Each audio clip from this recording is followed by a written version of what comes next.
Hello guys, welcome to my channel LBC don't be curious. दोस्तों, जैसा कि ये वीडियो मैंने स्पेशली 10th स्टैंडर्ड के बच्चों के लिए बनाया है।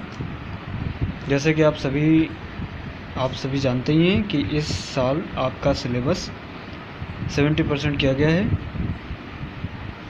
जो मैं आपको अपने वर्ड्स में मतलब अपने तरह से एक्सप्लेन करके बताना चाहता हूँ। तो दोस्तों, इस साल का आपका रिवाइज्ड सिलेबस है, जिसमें आपके 7 यूनिट आते हैं। जिसमें पहला यूनिट आपका है नंबर सिस्टम, जो कि 5 मार्क्स का आएगा।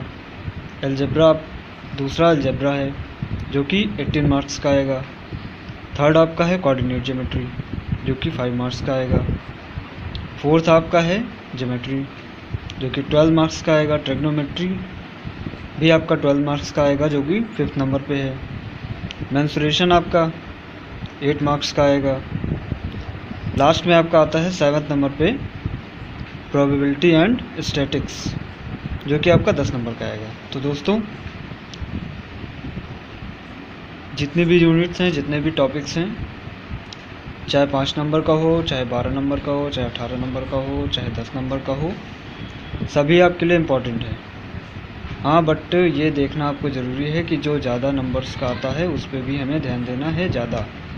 बट इसका मतलब ये भी नहीं है कि आपको सबसे कम नंबर्स वाले यूनिट्स पर ध्यान नहीं देना है। आपको सब पे ध्यान देना है, आपको हर यूनिट पे ध्यान देना है।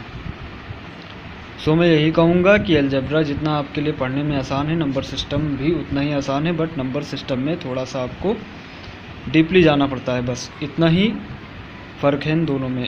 एक्चुअली सभी यूनिट्स जो आपकी हैं, उन सभी यूनिट्स में आपको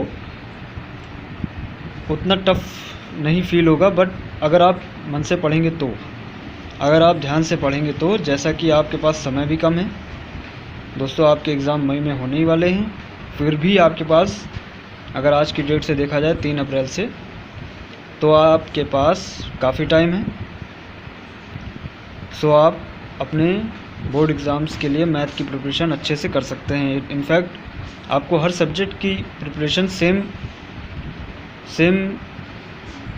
रेशियो में लेके चलना है ना। तो आप मेरी इस बात को ध्यान दीजिएगा। तो मैं आगे भी इन सभी यूनिट्स पर अपने नए वीडियो बनाऊंगा, इनके सभी टॉपिक्स पर बनाऊंगा। जैसे कि अलजेब्रा में आपका पॉलिनोमियल आता है, जो मेन इसका बेस एक तरह से देख लिया जाए।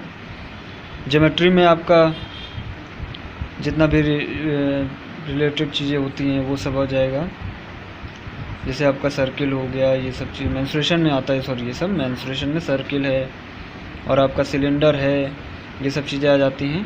आपका ट्रिग्नोमेट्री में तो आप जानते हैं ट्रायंगल के बारे में।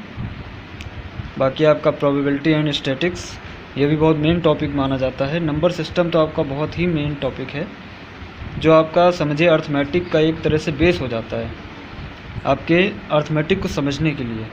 कोऑर्डिनेट ज्योमेट्री, ये भी बहुत अच्छा टॉपिक है। तो ये जो सातों की सातों यूनिट्स हैं आपकी, ये सातों ही आपके लिए इम्पोर्टेंट हैं। सो मैं आपको यही सलाह दूंगा, यही एडवाइस दूंगा कि आप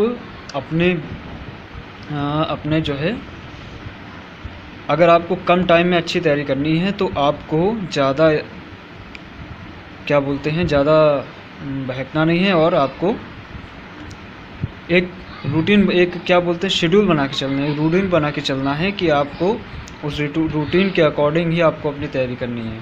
अगर आपको 1 महीने में मैथ्स और अदर सब्जेक्ट्स की भी अच्छी तैयारी करनी होगी तो मैं तो बात मैथ की कर रहा हूँ। खैर, तो मैथ्स के लिए मैं आपको यही कहूँगा कि मैथ्स में प्रैक्टिस बहुत ज़रूरी होती है।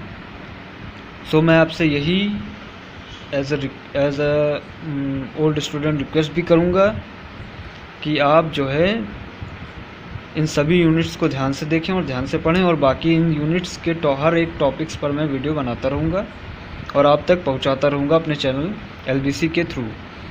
सो दोस्तों, अगर मेरा वीडियो आपको पसंद आया हो तो प्लीज़ लाइक एंड सब्सक्राइब कर दीजिएगा और शेयर भी कर दीजिएगा। मैं आपको बहुत थैंकफुल रहूँगा। Thank you.